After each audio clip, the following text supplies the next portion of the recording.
Don't hold that Oracle part against me, please. All right. So we've been hearing a lot about continuous delivery from a variety of angles and so on. One of the things I think is actually most interesting about continuous delivery is that it speaks to both the technology side of the house as well as the business side of the house.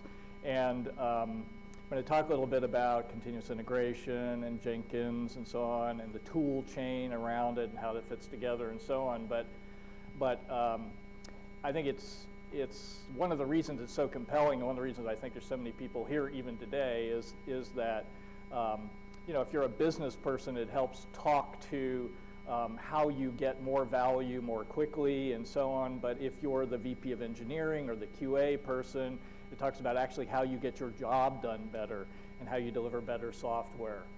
And from a technical kind of perspective, I think it also basically starts with continuous integration. We'll talk a little bit about that, and extends that concept to encompass the notion of production readiness. Okay, because as people deliver software all the time, they write code, they do QA and everything else, but it's really not done until it's delivered to the end user.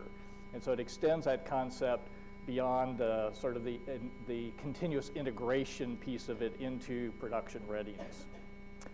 CloudBees, as a company, offers a continuous delivery platform, really centered on and built upon Jenkins, which is the most popular open source continuous integration server, and was created by Kosuke Kawaguchi, who's here, will be talking a little bit later this afternoon. So what that means is that the platform addresses the development process all the way through the deployment process. So it's something that can be used by the development teams as well as the ops teams. We're going to talk about that end-to-end cycle.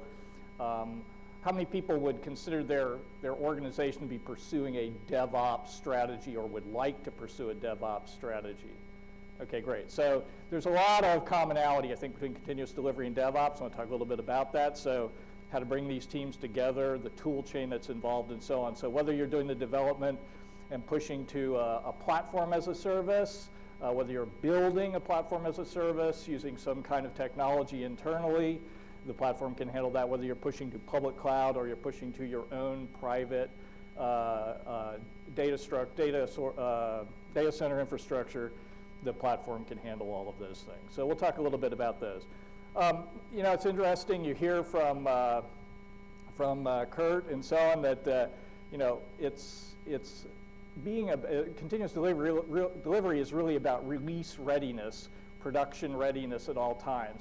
And there was a question about, well, how do I deal with all this stuff in a regulated industry and so on? It does not require you to push to production all the time, right? You can adopt a continuous delivery pattern inside of your organization, delivering to your downstream consumers, and start to move that forward through your organization.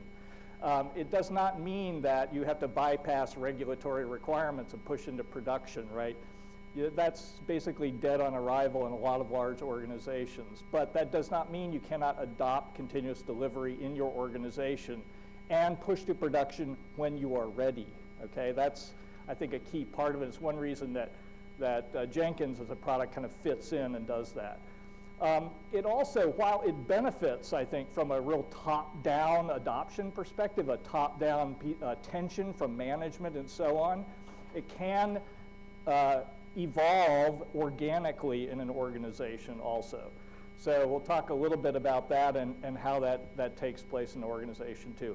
From a DevOps perspective, I think it's very, very closely related to DevOps. And if you look up the Wikipedia definition of DevOps, you will see this sort of flowers and roses sort of definition about the development team collaborating with the ops team and everything is cool and everything else. I think the reality of it is that, and it was great to hear Brent talk about this, is that it's about sort of shared responsibility. When these silos are broken down between these teams and they have a shared responsibility, then they start behaving as a team together. And it's putting those incentives in place, sharing the tool chain between those organizations and so on. That is it. If you are delivering as a service, which you can do to your partners and so on and so forth, doesn't have to be to end consumers, then there's this continuous delivery sort of mindset sort of inherently in that you're always delivering new feature functionality to your internal consumers or your business partners also. So you don't have to be Facebook to do this stuff. And we heard a lot about the organizational transformation pieces associated with this, because it seems, sounds great and everything else, but it is really hard to do. And I'm going to talk about the tool chain, because I think the tool chain is very important. I think a tool chain can be kind of a catalyst to helping you transform and sort of driving some of the incentives that you need to help transform the organization. But you can't buy, like Andre said, you can't buy continuous delivery out of the box. In fact, that's why a lot of the sponsors are here today, is because they combine, I think, to help you solve this hard problem together. But it is hard, and most of the barriers are not really technical. A lot of them are organizational. So that's a key part of it. And our friends over there at Zebia Labs did a really nice survey not too long ago and asked, how many people are pursuing continuous delivery, DevOps, and so on across the board. So this was really interesting to me, is that more than half the organizations they approached were actually pursuing that today for this coming year. And this part, I thought I mentioned this top-down sort of stuff. When Kurt talks about a Netflix or the famous note from Jeff Bezos and things like that, everybody will write an API and so on. Those are very much top-down initiatives. I mean, at Netflix, that was done. We are going to move to this approach, and so that's very hard to do for. You're going to hear from Tim about fidelity and so on. How do you do that in a large organization? Well, it really helps if you have top-down support. Again, you can start these initiatives at a local level. As you move eventually towards the larger scale, you really do need the buy-in, I think, to be effective in the long run. But you can start and move forward at a local level. So this is, I thought, very interesting too. So let's talk a little bit about the tool chain associated with this, the choices you might make from a technical perspective to kind of help achieve your goals overall, and the things that influence that decision. So to start with, I think it's important to understand that continuous delivery has evolved really from continuous integration, which itself is a tool, an approach, a methodology associated with agile processes and so on. So continuous integration, does everybody know what continuous integration is? So what is continuous integration? What continuous integration is about is it's really been born, I think, in the development organization. So people are delivering software. And there are a set of kind of artifacts involved in building software. So you have source code, you have tests, you have data to configure things, and so on and so forth. And you use a build system, some kind of build system, like you might be familiar with Make or Ant or Gradle or so on. So they have different systems to build the software that they're using, depends on what the software is they're writing. You have packagers where you deliver the software. If it's Java, it might be a WAR file, but if it's if it's a mobile application, it might be an APK or something like that, some packaging system. And the binaries that you produce to run the program, you typically store in some kind of artifact repository of some kind, because you want the source code to be treated one way, the binaries treated another way. And so you have a set of artifacts, and then you have a set of these underlying systems, and you choose a tool chain to help solve that problem. So you choose a source code control system, you choose a continuous integration server like Jenkins, you choose an artifact repository like a Artifactory or Nexus to hold your binaries and so on. And the way continuous integration works is, as the developers write code and make changes, it kicks off the continuous integration server, which will run tests for you. Those tests, if they're successful, might run more tests. Eventually might be testing everything you've known to man underneath your software, and so on. And when you're done, you produce artifacts you store in a repository. So this is continuous integration, right? Keeping your build running, your software able to function at all times. As this moves forward then, what you're doing is you're pushing into staging that software. I built the software, I might as well run it, right? So I need some place to push it, to test it. So I start doing functional testing, not just testing of the code that I'm writing, little pieces of it and so on as a developer, but testing, does the system actually work? I have to connect it to the systems that it interacts with, or I have to mock those up so I can talk to them in some fashion. I need a place to push that code and so on. Again, I have artifacts that I'm pushing around to do that. I have systems that I use to automate that deployment process so that I can then test against that. And this is typically, again, driven by the development or QA organizations in your company. So now I can make code changes. I can push those artifacts into a repository. I can provision a system with the change that I just made. I can run tests against it, and I can get that feedback loop that's essential to continuous integration and continuous delivery going. Okay, that's sort of this build, test, stage process. The ops side of your organization does very similar stuff. Okay, they're typically not dealing with the code. They're not producing an application themselves, but they have to update the underlying systems. The operating system changes. It's a security problem that has to be propagated across to the production systems and so on. They get new third-party software in that your stuff interacts with. The developers don't know about that stuff. They don't care about that stuff, but the ops guys deal with that stuff. So what happens is that the ops guys have a very similar problem to solve. They're typically dealing with a declaration of what the environment looks like that they maintain for your production systems. They might be maintaining it for the QA and dev organizations too, for their staging area. So they have a kind of a very similar problem to solve. Environment definitions, specifications of things that get deployed. They also run tests against what they're doing, just like the developers do. But they typically have a different kind of tool chain. And you heard people talking about treating configuration as code. So the secret of treating configuration as code is that as environments change, you have definitions of them, you store them in a repository.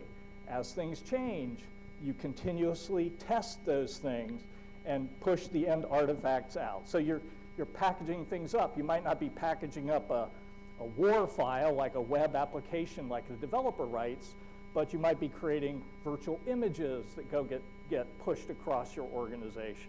Okay, so that's the details of configuration as code. Now, when you look at the tool chains associated with this, they tend to intersect, but they're also different in a variety of ways. So if you look on the source code side of things, what you see is the developers going, oh, I love GitHub. That's great. I can share my stuff with my colleagues. Everybody can see it. This is really wonderful. But the ops guys or the management of the company and so on may prefer something that's more like a centralized source code control system as opposed to a distributed one that the development team likes. Why? Because they hang things off of that system in some fashion. They might have audits for the kinds of things that are going into the source code repository to determine if it's violating license policies, it's auditing who touches it and things like that. The developers might not care about that, but the ops teams and the management of the company might care about that. So there are different tool chain choices. It turns out that Jenkins is a very common choice between these teams. Ops people love Jenkins also. They use it just like the dev guys do as things change, to continually push it around and test it. On the deployment side, we heard about how developers are lazy. Absolutely true, by the way. And so one of the things that smart, lazy developers love to do is they love to use a platform as a service as their target. But your company might not want you to use that platform as a service as a target, but developers like to use it because it eliminates all those hard things about wiring things together and maintaining them. I can just offload that to that piece of software. So it might be a Heroku, or you might do it on on CloudBees, using CloudBees platform as a service, or App Engine, and so on. But the ops guys may not want to use a platform as a service. In fact, they might want to use, if they're using cloud stuff, they might want to use something like Amazon directly, but they might want to use infrastructure automation tools like Puppet and Chef and so on to make that happen. Okay, so there's this intersection. The other thing is also interesting too, I think, is that the ops teams have to deal with a lot of legacy, a lot of existing infrastructure investments in middleware and things like that.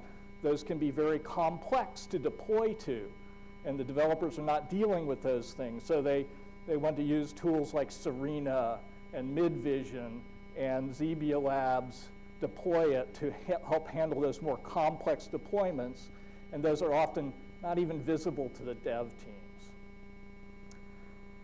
So we talked about throughput and efficiency also in some of these talks, which is interesting to me because I think when I think of development teams, I think of them as being big on local optimization. What makes me faster? How can I build this code faster? How can I get access to this code? I'll just use this PaaS and dump it out there. But the ops teams often have much larger concerns. You know, they have to deal with auditing and security and compliance, and development guys tend to be shielded from that. So they favor local optimization. This is not the same as favoring overall throughput. So part of the, I think, benefit and value of moving to continuous delivery is aligning these interests in ways that make everyone aware that what they want to do is move changes all the way through in a production fashion so that it's always ready to be deployed. So a lot of times the ops guys are much more in favor of centralized control and so on, whereas the dev guys, that's just a big pain for them. So, and one of the things that tends to be common ground, again, is this Jenkins as a continuous integration server. You are going to, if you stick around for the afternoon, you'll hear a lot more about Puppet and infrastructure automation and so on. So just to give you a one-slide summary, because we throw this around as something that everybody should know, is that, you know, when we talk about infrastructure automation and orchestration and those are tools that you use to automate the creation of complex systems in your infrastructure. So they're tools that allow you to declare what kind of system you want to create, how it should be configured, and how it should be connected. And then when changes are made and you push that change in, you can then cause those systems to be updated and so on. Whether it's an operating system update or it's an application update, you know, there's a change to the way your application is deployed on a web server and so on. These are the tools that you use to help automate that process. Okay, so they're really key, I think, to thinking about configuration as code as opposed to just a script that you have sitting on a file system someplace, is to actually have a model of what it is that you are deploying to in this case. And then, you know, the list goes on for what kind of consideration the ops teams have as opposed to the development teams. Big investment in identity and access management, and that's really critical to my company because I use that also to monitor who's changed what, when changes happen, and so on. So I have a lot of investment in this. And again, it's not necessarily about the tool chain choices you make, but every time you make one of these tool chain choices, right, you start to wrap around process to it too. It means you have these meetings about, you know, is this ready to go? You use a tool to drive what everybody goes to the meeting sees and so on. So there's tons of investment, as you all know, in your companies for doing all of these things associated with getting product out the door. And one of the difficulties that you face when you make this tool chain choice is that you have to find tools that fit into your existing tool chain. Nobody's doing you a favor by coming and telling you they have a great solution for your problem and all you have to do is spend a year adapting your system or rewriting your system to do it, right? So this is a key part of it, is being able to adapt to existing systems in a variety of ways. And this is a topic that is worth a day or two or many or years of study on your part, and that is what's the deal with mobile development and mobile continuous integration, mobile continuous delivery also. The answer is it's amazingly different than what people have been used to and built infrastructure around in terms of automation.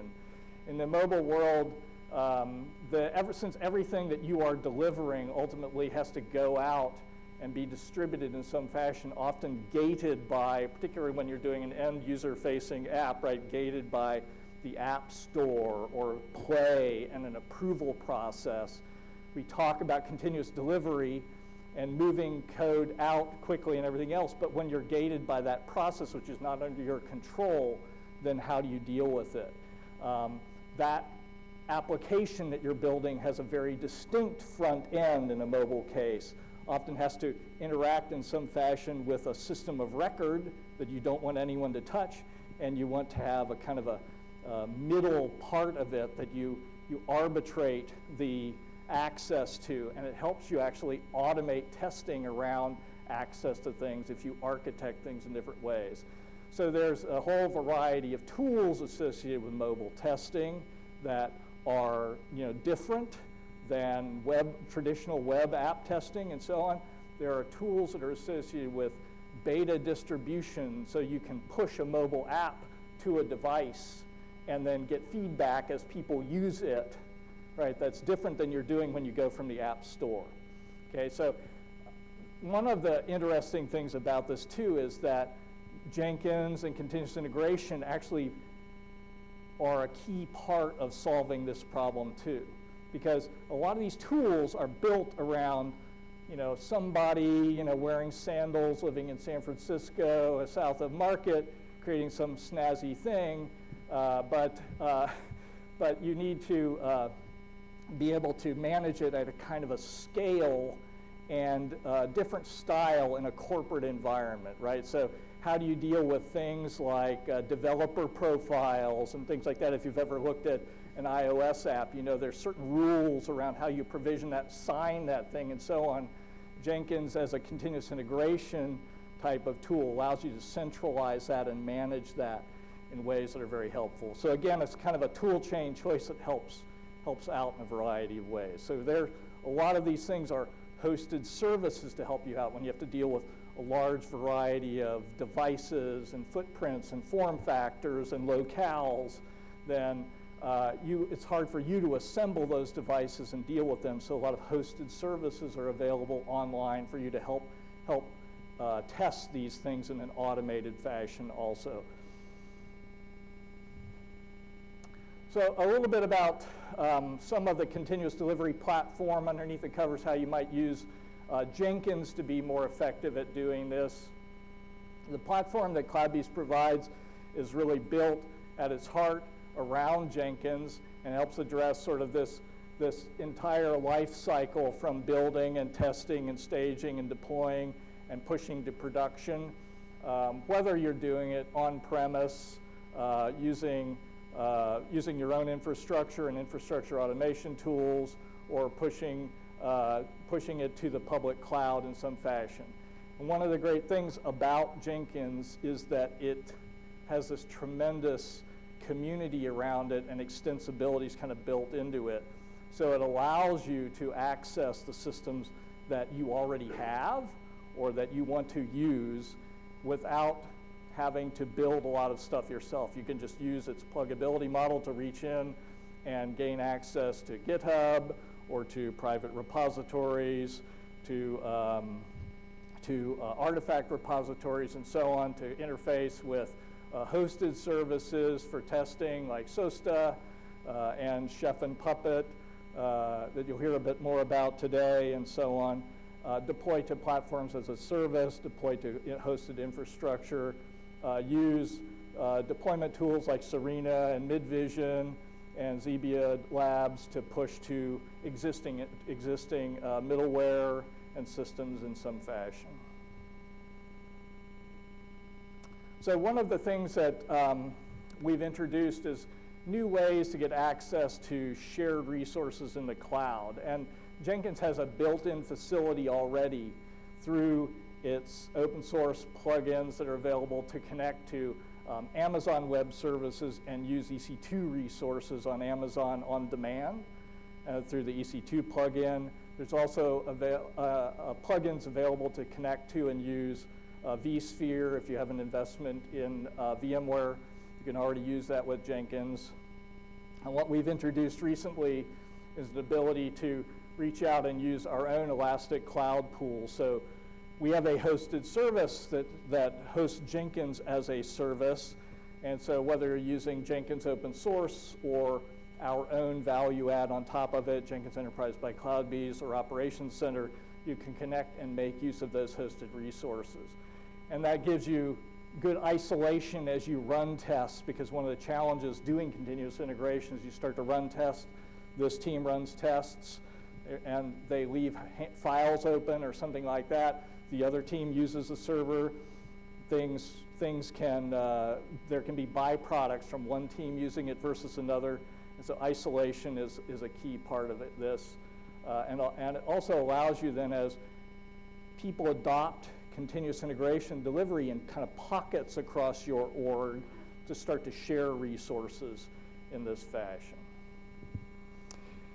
And the other thing we've recently introduced is traceability features in Jenkins so that it connects to and uses infrastructure automation tools, specifically Chef and Puppet, to help trace code changes all the way through deployment to specific machines and so on. So Jenkins has an ability as code changes are made, you produce artifacts, binary artifacts. Jenkins has an ability to record a fingerprint of those artifacts. Again, so as each code change is made, you can record a fingerprint of the binaries that are produced. That fingerprint is just a hash, a unique key that's associated with looking at the files. And that same mechanism now is available to be used in Chef and Puppet, so that when you use these infrastructure automation tools to push those artifacts to a specific machine in a specific place, the infrastructure automation tools, Puppet and Chef, can go back and tell Jenkins, this artifact with this fingerprint is on this machine at this time. Okay, so you get that sort of end-to-end traceability.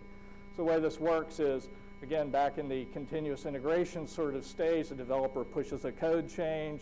That code change produces an artifact that goes into a binary repository of some kind. The ops guy, on his own time schedule, it's not continuous, right? Because the developer wrote some code does not necessarily cause it to be deployed. The ops person has a priority, he has schedule around it, wants to push that code change out using Puppet or Chef to physical or virtualized servers, pulls the artifact and deploys that, then the fingerprint capability kind of gives you this traceability from the check-in all the way through the deployment to a specific machine in a specific time. So it lets you say things like, well, you know, I have a security fix. My developer made a change to fix a cross-site scripting problem that exposed me in some fashion. Is it deployed in production? Is it deployed on my machines here yet? And so you can get this traceability all the way through from code creation through deployment.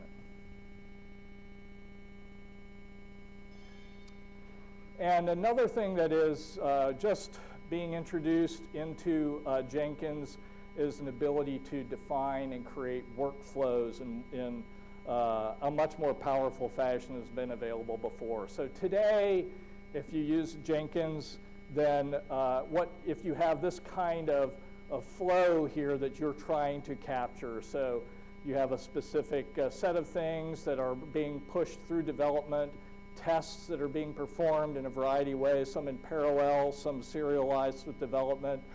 Then once those tests are done and the development team believes that it's good enough to push over to a QA team that might be charged with more functional tests, stress tests, integration tests, then the QA team has a certain set of processes they go through that are gated. What they might declare it to be ready to be pushed into production, but there's a specific action that has to be taken by somebody to actually cause it to take place, and you have to control who does that and when that gets done. The way you would do this in Jenkins is create a job for each of these things. So you end up with multiple build jobs, and then you configure those jobs to chain them together to define this kind of workflow. There are different views into how this works also that can be provided through something like the build pipeline view in Jenkins. So today, to do this requires multiple plugins. So you have to go and pull in the pieces that Jenkins uses to make this happen. You are defining this workflow by configuring the jobs and chaining them together. When a failure happens at a certain place in this flow, then you have to figure out how to recover it and so on. And so if you want to reuse this across different places in your org, then you can reuse jobs, but it's kind of implicit in each job how it's done. So there's a new capability that's being introduced into Jenkins. We talked about at the conference yesterday, and it'll be talked about a lot more, I think, in the coming days. And that is to introduce a kind of a first-class concept of workflow within Jenkins. So you can define this as one job through a sort of a text-based language that allows you to create the workflow. And it has so a new job type has been introduced. There's one place to define it. As you move through the workflow, things can be retried when there are failures and so on. And you can then, because this is based on a kind of a textual description of the workflow, you can then reuse that just like you can any other program that you might use. And then there will be new visualizations that can be applied on top of this, so that instead of having to pull together the visualization from multiple jobs that are flowing through your org, you have one place to look and one place to view this. So this is going to be, I think, very powerful. So people are already using Jenkins to create and define workflows and continuous delivery across their organizations. With this capability, it'll be even easier for them to do that moving forward. Okay, so in conclusion, right, I think there's this intersection between the development tool chain, the ops tool chain, and so on. They are driven by different sort of viewpoints. Your development team, if you're a developer person or a QA person, I think you can put yourself in the position of the ops teams and help them to make this transformation. And you can share a tool chain that helps you do that also. What CloudBees is defining and has delivered through our continuous delivery platform really helps solve this problem for you, whether you're doing it on-premise or in the cloud, or bridging these worlds together, which is increasingly something that we see happening. And some of the new things that are coming out will make this even easier. Okay, questions?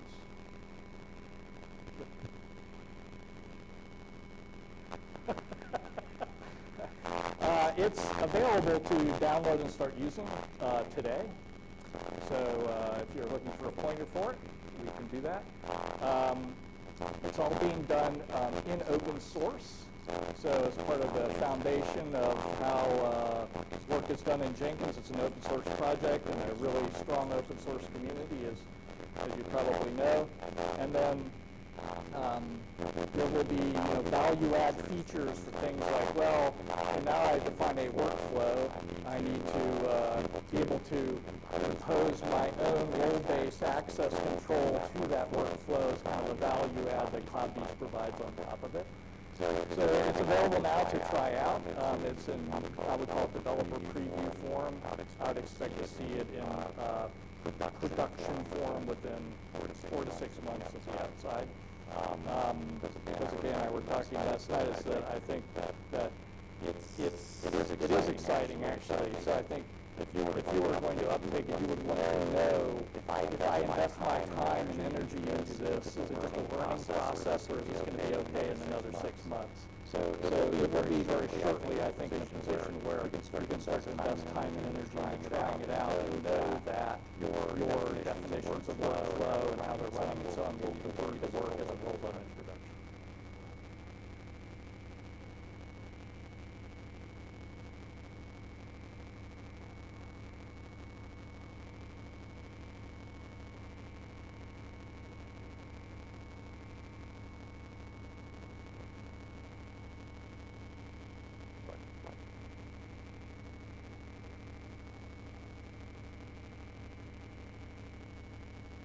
So the question is an example of someone who already has some investment using Jenkins for the QA organization and so on. And if you start to define and create workflows that flow across them, how can we reuse those?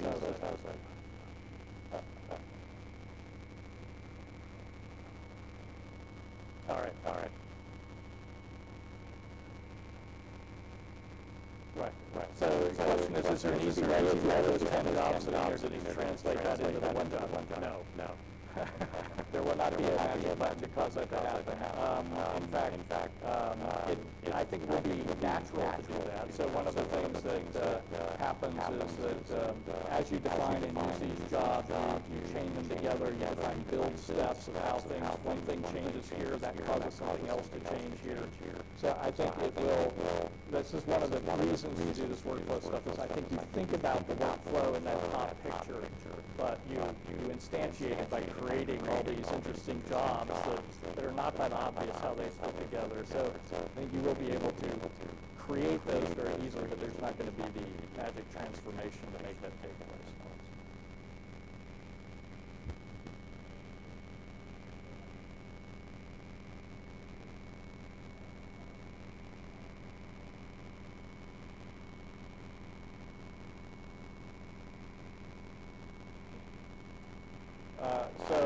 Question is, will there be a way to test as you move towards doing workflows, or let's say adapt this new job type, will you be able to test it and so on? I don't think there's any specific plans to make that incredibly easy. So for existing investments in terms of jobs and so on and so forth, to just push that and make that a really easy testable transformation. But I think it's something if you have specific requirements. Oh.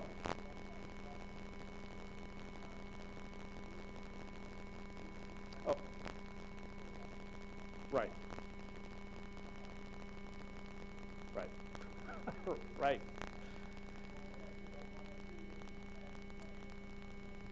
Yeah, so that's one of the benefits of capturing it the way that is being captured here. So the question is, if you're making changes to workflow, how do you control how those changes in a continuous delivery fashion are delivered also? And there the answer is that what you do is you capture the workflow, since it's textual, you capture it as an artifact, and you version it, and you test it, and you make sure that that as a part of your process is an integral part of it, of course. So that's one reason to do it this way. The work that was done in this arena is the benefit of doing of Jenkins being such a broadly adopted open source project, is there have been lots of work. People have done a lot of work, and we did a scalability summit where we had large scale users of Jenkins work with us to help define some of these requirements. And so, doing continuous delivery at scale, there's just a lot of, I think, knowledge about that and how do you do that and so on. And the sort of text-based definition of workflows, in this case, is using Groovy as an underlying language to do the definition of it, that hooks into specific plugins that Jenkins uses to make that job hook together and interact with existing systems, is something that the community has been doing for a while in various forms. And that specific question about as I do that and then I make changes, how do I accommodate that and know that those changes will work, is this sort of text-based definition, how you can capture that in source code control and wrap continuous delivery and integration processes around that as part of the solution also. So yes. more questions? Oh, one more.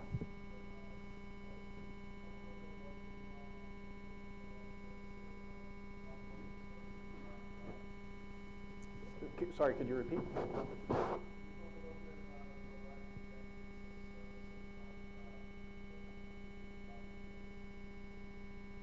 So the question is a little bit about Jenkins and using Jenkins as a hosted service in a private cloud and what's being done there. So as I guess people who are building private clouds are doing it in a variety of ways, right? So you might already have an investment in virtualization and orchestration around that. You might be investing in OpenStack as a solution. You might be looking at something like Cloud Foundry or OpenShift as more on-premise solutions to help do that at a higher level with platform as a service. So what happens with Jenkins in these cases is that Jenkins has an ability to connect to a cloud of some fashion. Again, everything is done in an extensible fashion, so I can connect to a vSphere installation, start to use those images in a variety of ways. There's plugins for Chef and Puppet, which themselves will interact with that infrastructure in a variety of ways. And then one of the phenomena associated with Jenkins, I think, is that it becomes adopted, continuous integration becomes adopted sort of organically in pockets across an organization. Again, development teams think, well, this helps me out, so I'm just going to do this. And they start to adopt it, and they start to use certain resources associated with their building and testing process. And then another team does, and then another team does. And soon enough, the software engineering organization, probably a lot of people in this room look at that and go like, okay, that's good. They're doing their own thing here, but I need some way to put my arms around it. I don't want to control it all. I want to enable my teams to do it, but I want to make sure that they have the right single sign-on. I don't want them randomly installing things inside of my firewall. I want to control that and so on.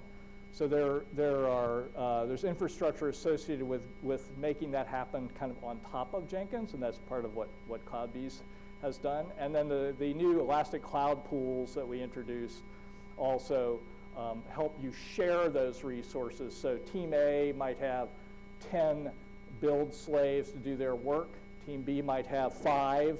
Another team starts up. They want 5 more. Can I share those? So there's now, through the operations center, there's an ability to see and interact with multiple masters and define pools of executor resources to do the builds and tests and so on, and share them among teams. So that's some of the stuff that's gone on to help out with that. Okay, thanks, Steve. Okay.